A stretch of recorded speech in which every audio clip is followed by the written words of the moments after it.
LeBron James has the Toronto Raptors number. That we know. Even if you don't believe in the emotional part of it, the numbers don't lie. The Cleveland Cavaliers dispatched the number 1 seed in the Eastern Conference earlier this week, and LeBron once again sent Toronto home early from the postseason. Meanwhile, stories about LeBron's progression over his career have surfaced, this time specifically regarding the Raptors. According to former Cavaliers GM David Griffin, LeBron is so stew against his conference rivals that helps even aware of where Raptors players are supposed to be on certain plays. Speaking on Bill Simmons' podcast, Griffin told a story where LeBron apparently was redirecting Toronto players where to go on plays in 2017. Via Twitter, this has apparently been a part of James' game for some time. Thanks to the intrepid King 5 on our NBA, we were reminded that Los Angeles Clippers coach Doc Rivers said something similar about James back in 2016. It's pretty easy to say LeBron has your number when he beats you and HES calling out yo plays. The first female-time assistant coach in NBA history, the Spurs' Becky Hammon became the first woman to interview for an NBA head coaching position with the Bucks. That has sparked plenty of discussion about her, women in coaching, and the wider notion of fairness. San Antonio center Pau Gasol has jumped into the conversation. Gasol in the Players Tribune, but if you think him writing this to argue why Becky is qualified to be an NBA head coach, well, you're mistaken. That part is obvious. 1. She was an accomplished player, with an elite point guard's mind for the game. And 2. She has been a successful assistant for arguably the greatest coach in the game. What more do you need? But like I said, I'm not here to make that argument. Arguing on Coach Hammon's behalf would feel patronizing. To me, it would be strange if NBA teams were not interested in her as a head coach. Gasol goes on to shoot down a few arguments, that women aren't capable of coaching men, that the Spurs hired Hammon just for publicity, that there would be an awkwardness in the locker room. The first is obviously bogus. Nobody's coaching acumen is defined by their gender. Why did San Antonio hire Hammon? I can't get into anyone's head, but Popovich has long insisted it's just about her coaching ability. Would there be locker room issues? Gasol shoots down the most basic suspicion, noting that players and coaches change clothes in different spaces, anyway. But it'd be naive to think there are no NBA players would say uncomfortable things about her in the locker room. Not that teams should accommodate those backward-thinking players. Just pointing out an issue. I'd rather discuss what Gasol glosses over, though. Is Hammon qualified to be an NBA head coach? She was all-time great player in the WNBA, then has spent the last 4 years as a Spurs assistant behind the bench. That's a nice resume, and her career is advancing accordingly. But it's unprecedented for an NBA head coach. How much to value her WNBA experience is tricky, though an endeavor teams should undertake. The NBA has not only a different playing style, but a different lifestyle. NBA players, with high salaries and massive fame, face different issues than the rest of us. Maybe Hammon can and does relate, but it's not simply due to playing in the WNBA.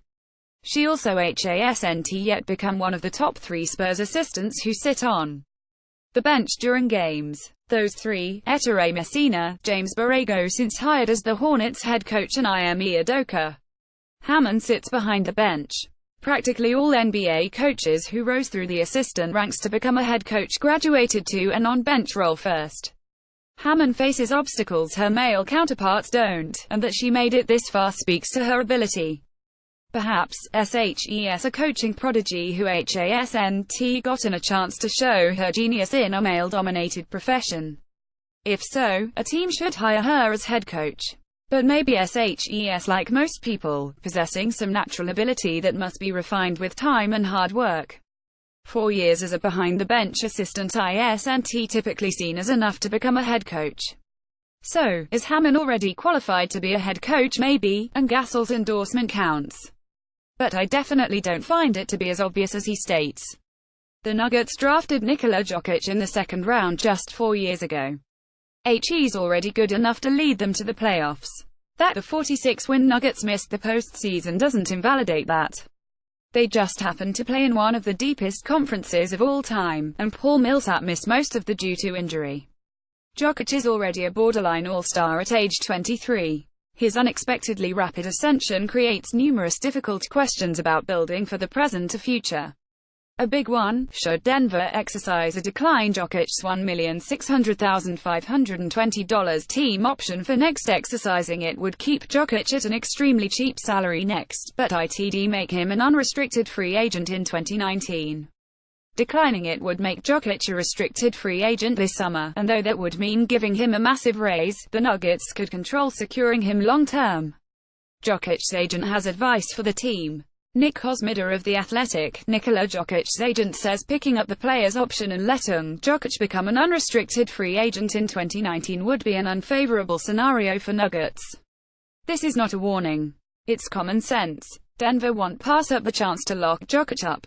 Writing is on the wall. Nick Kosmida at Nick Kosmida, May 3, 2018. Jokic wants to get paid big next, not wait another year. Denver will probably accommodate him.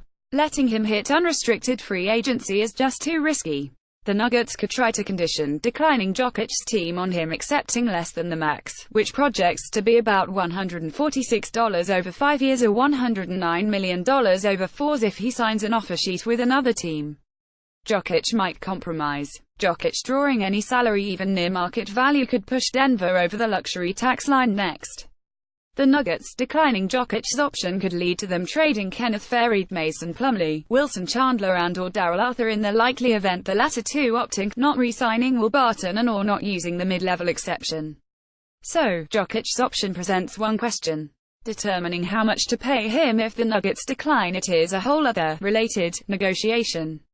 As publicity stunts go, this is a clever one. LeBron James is chasing the ghost of Michael Jordan and trying to establish his credentials as the greatest player ever, or at least belonging in that conversation. That means dramatic scoring check, longevity check, winning check, and racking up records check.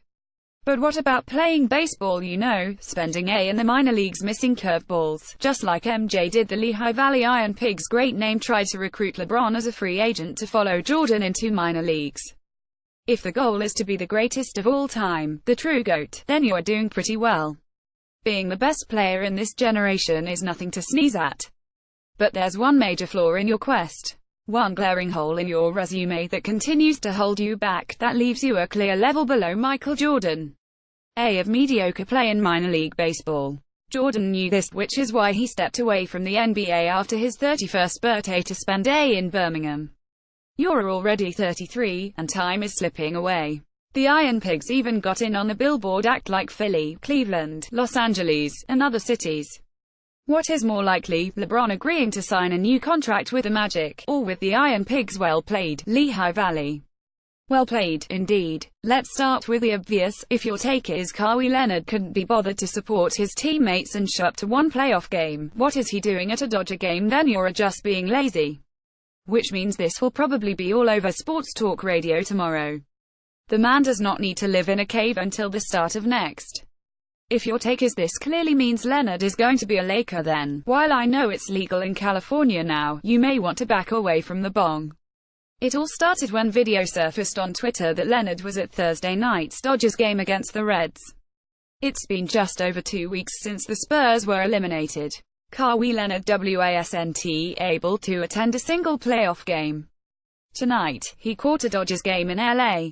This will definitely be your Laker fan friend's new favorite video, movie camera courtesy at Mike_Delapina pic.twitter.com/I'mThuckage. The Ringer at Ringer, May 11, 2018. So to be clear, Leonard, who was born in Los Angeles, was raised in Southern California, and still spends a lot of his off-season in the LA just like many NBA players, attended a Dodger game. He probably had a Dodger dog. Maybe some peanuts. That's it. That's all that happened. Somehow this became a thing. Because Leonard never showed up to back his teammates in San Antonio during the playoffs, so some fans are going to climb all over him no matter what he does. Because some Lakers fans desperately want to believe he wants to be a Laker, so they twist any sign. Because the NBA was off Thursday night and everyone was done watching Atlanta, so they found something else to latch onto. A lot of sound and signifying nothing. Welcome to the unofficial start of the NBA offseason.